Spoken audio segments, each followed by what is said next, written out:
OC. Viewer discretion is advised. Incoming transmission in 5, 4, 3, 2, 1. Hi everybody, it's Courtney here from the Outcasted OC podcast and welcome to the Monday Night Raw recap. As you guys know, I don't like to waste time with introductions, so let's just get straight into the show. So this week in Monday Night Raw, it was very interesting. There was a lot of conversation about the We Want CODY movement and a lot of conversation, especially coming from WWE, about The Rock and his return and how controversial it was. They definitely played into it in the show. Starting off, we had the Royal Rumble recap, obviously showing that Cody Rhodes won the Royal Rumble. Then it passes to a recap from last week's Friday Night SmackDown with the infamous segment between Roman Reigns and Cody Rhodes, which ended up becoming the segment where Cody Rhodes walked away because The Rock came and stole his moment. Then The Rock and Roman had their famous stare-off, and then we get straight into the show. Starting off the show, Seth Rollins came out and welcomed everybody to Monday Night Raw. He references what happened on SmackDown and says that it has been a hell of a week. And straight away, the fans are booing. The fans are not happy. They're booing. They're chanting, "We want Cody." They're wanting Cody to come out. So Seth Rollins is like, all right, you guys want Cody Rhodes? Let me just go ahead and bring him out. So Cody Rhodes makes his way out to the ring and the crowd is cheering so incredibly loud for him. Basically singing every single word of his song. When the woe happens, they scream it at the top of their lungs. It was referenced on commentary by Michael Cole and Pat McAfee that the We Want Cody movement has been trending on Twitter, so now known as X, has been trending on X for 3 days straight. The fact that commentary is referencing this is insane to me. The fact that they didn't reference anything when it came to the Daniel Bryan movement, obviously because social media back then wasn't what it is now. It's just impressive to me that not only is this movement actually making waves in social media and in mainstream media, but the fact that commentary is also picking up on this and is actually acknowledging it and recognizing it is crazy to me. Cody Rhodes comes out and he says, what do we want to talk about? And I kid you not, there were so many chants that were like, Rocky sucks, Rocky sucks. And Seth Rollins and Cody are looking because it feels like the segment's going to get hijacked. And Seth Rollins looks at Cody Rhodes and is just in complete shock. And he's like, look, I never thought that I would hear that one. And it very much gave me the feeling that the crowd were trying to hijack the segment. And Seth Rollins is like, look, I know it's been a hell of a week for you, but I just want to cut straight to it. I know what you're going through. I get it. I've been there myself before. But I stand 100% by what I said last week. And, we all need answers. We need to know what you're going to do at WrestleMania. And at the end of the day, I need this WrestleMania moment just as much as you do. And he said that he knows that he is better than the last time he faced up against Cody Rhodes. And he says that if he wants to be the best, he has to test himself against the best. And he said that you are the best. I need to test myself against you. We met at WrestleMania and we've both improved drastically within that time. And I need to prove to myself that I'm better than you. Because Drew McIntyre's music hits and I'm kind of like, all right, well, maybe WWE is trying to find a way to maybe fix this problem that they've got. And when Drew McIntyre came out, I completely just realized, I was like, I didn't even think about Drew McIntyre potentially being something that could fix this Seth Rollins, The Rock, Roman Reigns, Cody Rhodes issue. So Drew comes out. To Cody, he's like, look, I want to speak on behalf of everybody. And he's like, what the hell, what's happened here? And, he said, I pretty much laid up both of you guys match-wise for WrestleMania, but you've managed to screw it up. And he said, I've taken out CM Punk, and obviously he's not going to be having his match at WrestleMania. And he pulls off this t-shirt, and it's like him squatting down next to a tombstone, and it's like CM Punk's main event at WrestleMania or something. It's an iconic t-shirt. It is so funny. I might have to cop it for myself. It's actually hilarious. And he's like, he then asks Seth Rollins, he's like, well, why did you get into Cody's head like you did this week we've just had? Because you getting into his head has now changed his mind and he doesn't want to finish the story. And, he's been working on finishing the story for 2 years and he's earned it. And, we don't want to be let down by you. Just don't let us down, Cody. And he's like, I hate having to go down this road, but you don't want to let Dusty down. And you could feel the mood kind of shift because you could tell that Drew was very much trying to get this back on track in terms of him trying to make this all make sense. Because my thought process behind this entire episode of Monday Night Raw, after what we've just seen on Friday Night SmackDown, is that WWE needs to make this make sense. You could sell it to me and it would make complete sense, but if you're not giving me a reason as to why it's making sense, why should I buy it? Why should I believe it? Seth looks at Drew and is like, Drew, stop being a prick. And he's like, at the end of the day, me and you's not going to happen. You've already lost 3 times, or 2 times to me. Like, it's not going to happen, even though I think it really should happen again. And Drew's like, look, I've lost many a time for outside reasons, and, you've lost to Cody Rhodes 3 times, and, Cody's lost to Roman, and at the end of the day, we just need to forget Roman because, the family interferes every single time, and there's no way we're going to get a clean win out of Roman. And he said, you've done an amazing job, Seth, with this title, but I think it's time that Drew McIntyre takes it off you and takes it moving forward. And then there's a moment where it looks like they're kind of all on the same page, and then Drew McIntyre ends up hitting a cheap shot at Seth Rollins and walks away. So it's interesting to see how Drew McIntyre is making his presence known going into WrestleMania and is trying to find himself a spot at WrestleMania, because to be honest, I really didn't even think about where Drew McIntyre would slot into when it comes to Mania. Had a few backstage segments from some superstars coming to Monday Night Raw, so we got to see Becky Lynch walking backstage, and we saw Kaden and Katana. Now this is before their tag team rematch against the Kabuki Warriors later on in the evening, but the first match of the night is a fatal 4-way, so very similar to we had on Friday Night SmackDown last week. 4 tag teams will take place in a fatal 4-way match, and the winner of that match will go up against Pete Dunne and Tyler Bate.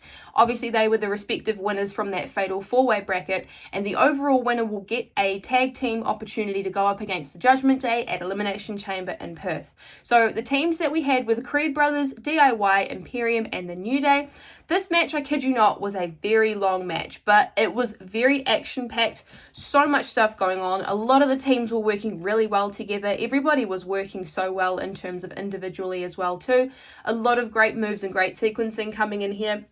I'm not going to go through everything because the match was so busy with bodies and busy with a lot of action. I'm just going to briefly go over some of the moves and talk about what I really enjoyed. So, few crossbodies coming in. Obviously, tag teams are double teaming each other, and then Imperium were really taking over in the middle of this match as well too. More towards the end of the match, DIY start to get into gear and they really start kicking it up another notch and double teaming and just hitting all these really awesome moves. At the end of the match too, I'm quite concerned that it took this long, but the Creed brothers were really kicking into another gear as well too, and they had a phenomenal showing in this match. DIY did come away with the win on this one, so it'll be DIY taking on Pete Dunne and Tyler Bate on Friday Night SmackDown. The winner of that match will go up against the Judgment Day at Elimination Chamber. I'm really loving that they're actually starting to kick into gear the Elimination Chamber card, because we're literally like 2.5 weeks away and we don't even have a match announced for the show. So you guys need to hurry up with that. But yeah, so I'm excited that we're going to be getting a tag team match at Chamber, and I'm excited that the Judgment Day is going to be there. I'm excited to see where DIY and Pete Dunne and Tyler Bate go on Friday Night SmackDown. I think that's going to be a great match. We got to see Shayna Baszler was backstage, and she was talking about how the last time she was in an Elimination Chamber match, she destroyed everybody, and she's going to take care of Becky Lynch and she's going to rip her apart limb by limb. Now this is because Shayna Baszler and Becky Lynch are having a qualifying match for the Women's Elimination Chamber. So the winner of the Elimination Chamber match in Perth, Australia will be going up against Rhea Ripley at WrestleMania this year. So we're having qualifying matches. So this week it is Becky Lynch taking on Shayna Baszler, so it is a WrestleMania rematch. I'm not going to lie, very excited for this match. But before this, we got to see Becky Lynch was backstage, and she was talking about how this time she needs to beat Shayna. It's not just for right now, but it's also her future is on the line. Then we go straight into said match. So straight away from the very beginning, we see that Shayna Baszler is trying to work Becky Lynch's arm. She ends up throwing Becky Lynch into the mat. Then we end up seeing Shayna Baszler going for that Kirifuda clutch and hitting a really nice running knee as well too. Becky Lynch ends up sending Shayna Baszler outside of the ring, hitting her with a baseball slide, and then there's a moment where Shayna Baszler ends up setting up Becky Lynch's arm in the ring steps and ends up impacting that. Go to commercial break. After the commercial break, Becky Lynch has managed to get in control of this match, and we see Shayna hit a really nice suplex and running knee combo. Becky Lynch hits a missile drop kick and a disarmer as well too. Shayna Baszler a couple of times within this match has the ankle lock locked in, but Becky Lynch finds a way to get out of that. Shayna Baszler hits a gut wrench, and Becky Lynch ends up finishing the match with a manhandle slam to come away with the win. Not only coming away with the win, but also being the first woman to qualify for the Elimination Chamber match. Now, it was referenced on commentary as well too, that Becky Lynch, although she's had many accomplishments within her WWE career, has not been a part of an Elimination Chamber match. Now, I cried after this happened because I'm just very excited. I get to see Becky Lynch in a couple of weeks and I'm so excited. Anybody who knows me knows that she is my favourite women's superstar of all time. She's my favourite women's wrestler and I'm so excited that she's going to be getting this moment. I'm absolutely stoked for her. We end up cutting backstage because Liv Morgan is watching this match whilst it's happening. Kathy Kelly quickly catches up with her and is asking, like, you know, how are you feeling going into your Elimination Chamber qualifying match next week against Zoe Stark? And I don't really know what she said at the very beginning. She was kind of like, you know, girls are getting in my business when it's got nothing to do with them, blah, blah, blah. And she said that she's been pretty much an entire year away from the company almost, and that next week she's going to get her revenge and she's going after Rhea Ripley. So it very much looks like there is a character change coming for Liv Morgan. To be honest, and this sounds really harsh me saying it, but I don't think it matters what she does character-wise to try and help me like her.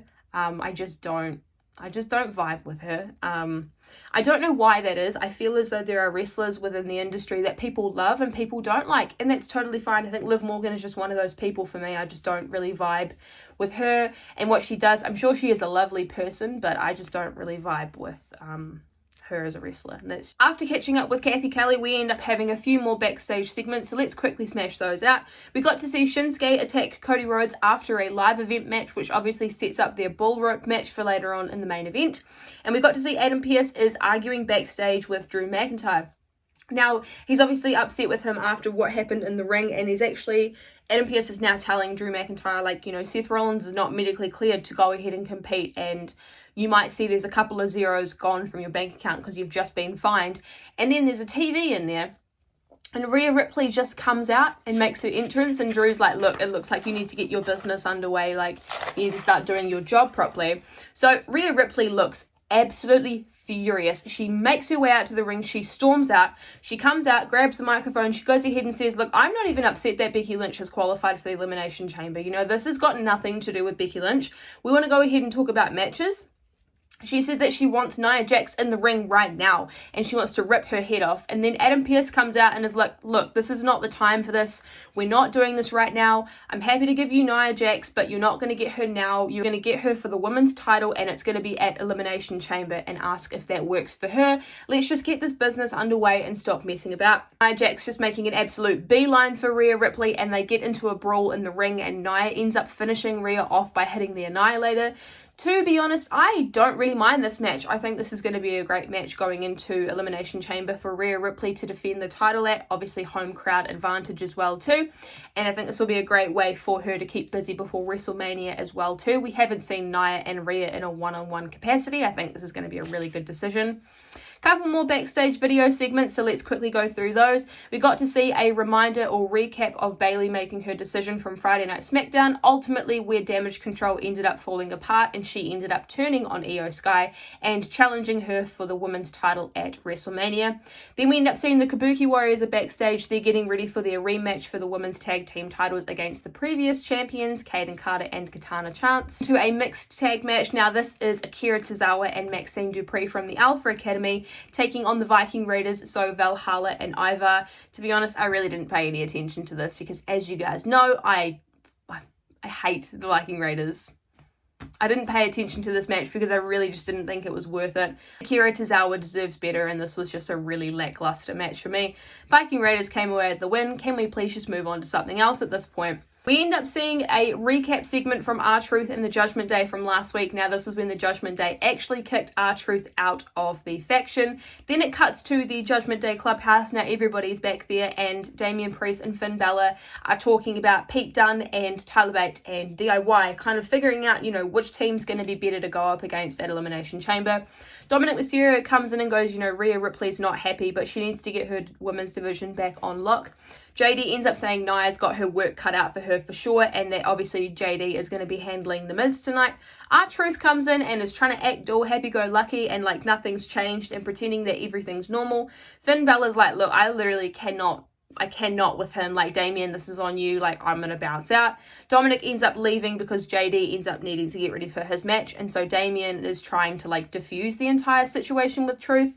And he's kind of just like, look, I really just don't have time for this. Like, you can stick around if you want. But makes it very interesting to see where the Judgment Day stands and where R-Truth's status within the group actually sits. The Miz catches up with Jackie Redmond before his match, and he said that, R-Truth is someone who can find a fine line between crazy and genius. He doesn't know what's going on with R-Truth in terms of him being a part of the Judgment Day, but he's just going to roll with it and see what happens. The match between JD and The Miz ends up starting, and straight away from the very beginning, JD is on the attack, and then we end up seeing The Miz throwing JD into the corner, and he hits a really nice big back body drop as well too. Miz ends up sending JD into the timekeeper's area and then ends up suplexing JD onto the ground as well too. Dominic Mysterio starts to get involved, and then after the commercial break, JD McDonough is very in control of this match. He ends up setting up the standing moonsault where he stands on top of the ring, and then R-Truth comes out and he starts going through the crowd, giving t-shirts to everybody, starts distracting the entire match, and then we end up seeing The Miz taking advantage of this to come away with the win. As I say, it's very interesting to see how JD McDonough and the rest of Judgment Day are going to work through this R-Truth issue that they are finding themselves with. We have a few more backstage and video segments to go through, so let's quickly smash those out. We have a recap from a couple of weeks ago with the tag teams where the titles ended up changing. Then we end up seeing a hype package coming in for Kaden Carter and Katana Chance going into that tag match. Then we cut backstage and we see that Imperium is catching up with Adam Pearce, and Ludwig Kaiser is asking if everything is all good in preparation to the 600-day celebration for Gunther. He is the longest reigning Intercontinental Champion, and he'll be having his 600-day celebration tonight. Adam Pearce is like, yeah, like it's all good, like we're fine. Can you guys go? Because I've got someone who's coming in to meet with me. And Bron Breakker walks in, and they end up just briefly talking through the contract, and then we end up getting cut away from that. Then we end up seeing a vlog of CM Punk. Obviously, he has now gone and had his tricep surgery, considering he tore his tricep a couple weeks ago at the Royal Rumble. Surgery went fine, and he's on the road to recovery, and his comeback is going to be the best comeback that he has had ever. After seeing CM Punk's successful surgery and his road to recovery, we end up going back to the ring where we are celebrating the 600-day celebration reign for the Intercontinental Champion, Gunther. So Gunther starts cutting a promo, and he said, it's to the surprise of nobody that I've hit 600 days as the Intercontinental Champion. And he says, Ludwig Kaiser, I really appreciate the gesture, but, we don't really need this anymore kind of thing, because at the end of the day, it doesn't matter if I hit 600, 700, 800, 900, 1,000 days. It's a given. One thing is that the Ring General is the greatest, longest reigning Intercontinental Champion of all time, and I'm slowly running out of competitors to go up against. Nobody is worthy to challenge me. And at this point, I genuinely thought Bron Breakker was going to come out, because I feel as though Bron Breakker is really taking Brock Lesnar's spots since the whole ordeal went down with Brock as well too.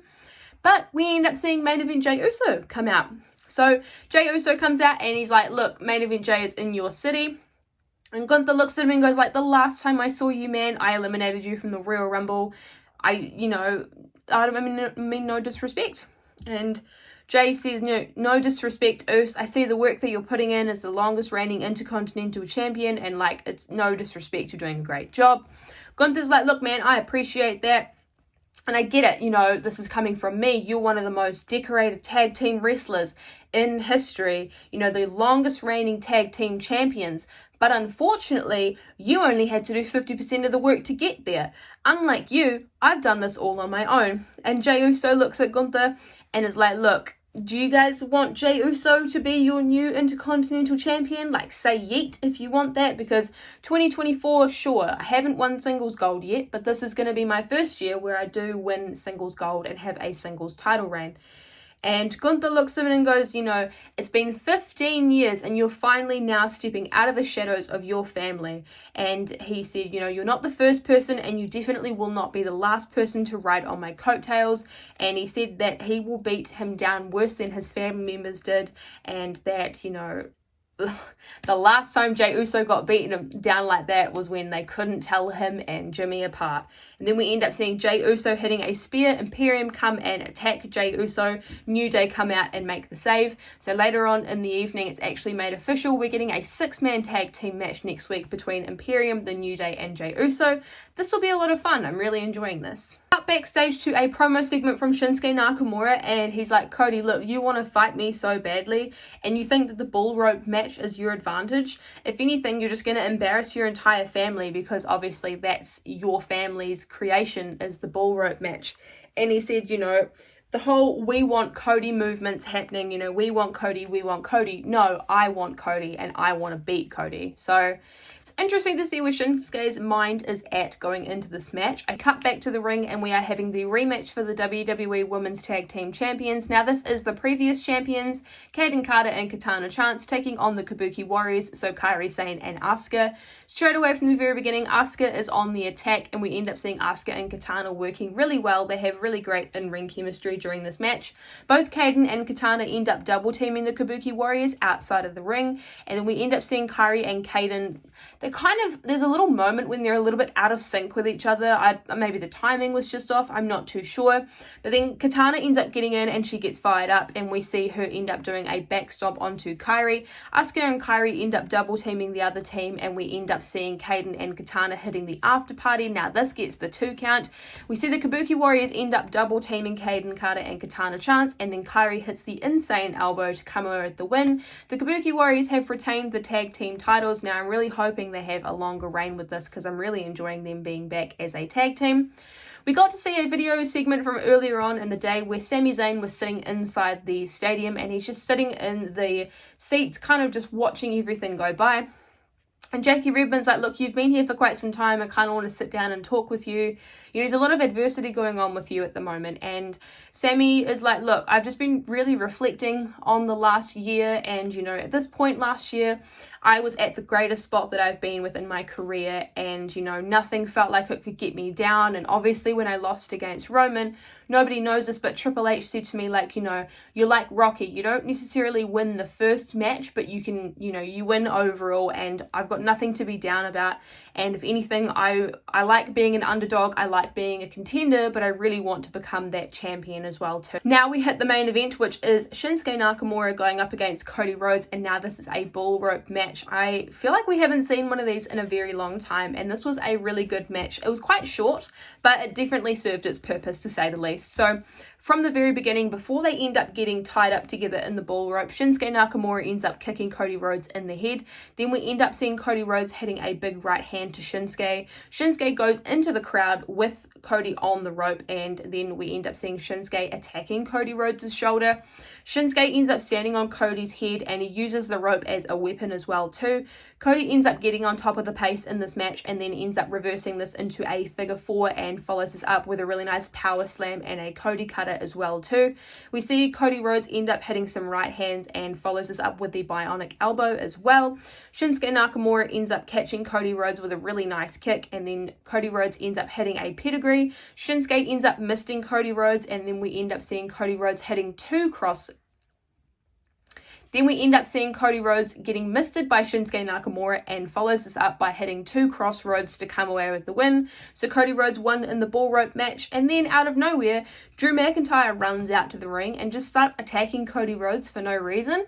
So I feel as though maybe this is going to very much prompt the change of match for WrestleMania. To be honest, I don't really know what's going on with the WrestleMania match so far. There's been a lot more information coming out of Twitter and Instagram and all the dirt sheets, and I'm trying my best to stay away from it, but it's just not looking very promising at the moment. I really just would like Cody Rhodes to finish the story, and I'm not a massive fan of how this whole entire kerfuffle has come about. But nonetheless, very good episode of Monday Night Raw. They've done their best to somewhat clear up some of the issues that they've got going on, but they've definitely got a long way to go for me. And that brings us to the end of the Monday Night Raw review. If you guys enjoyed the video, make sure you go ahead and like the video, as well as commenting something that you enjoyed about Monday Night Raw this week. And if you are a part of the We Want Cody movement, because I know I am, while you're there, make sure you go ahead and subscribe to the channel. Turn on the post notifications so you don't miss any of our uploads when we post on here. While you're there, make sure you go ahead and check out the description. You can find Outcasted on Twitter, Instagram, and TikTok as well too. We've also got all of our personal social medias down below, so you can keep up to date with what we're doing when we're not posting on here. You've got your regular NXT review coming in from Reese this week, and the SmackDown review coming in later on in the week as well. Podcast this week, we will be ranking or predetermining people's 2K ratings going into the 2K24 game. I don't think the ratings have come out for that yet, so we are just going to be predicting what people's rankings and ratings are for that. So that's going to be a lot of fun. I'm really enjoying that. But yeah, I hope you guys enjoyed the video. I hope you guys enjoyed the recap, and I really hope that we get this Rock Roman thing sorted, because I'm really not here for what's been happening. But yeah, I'll catch you guys in the podcast. Have a good rest of your day, night, whatever time it is, and I'll see you in the pod. Bye guys.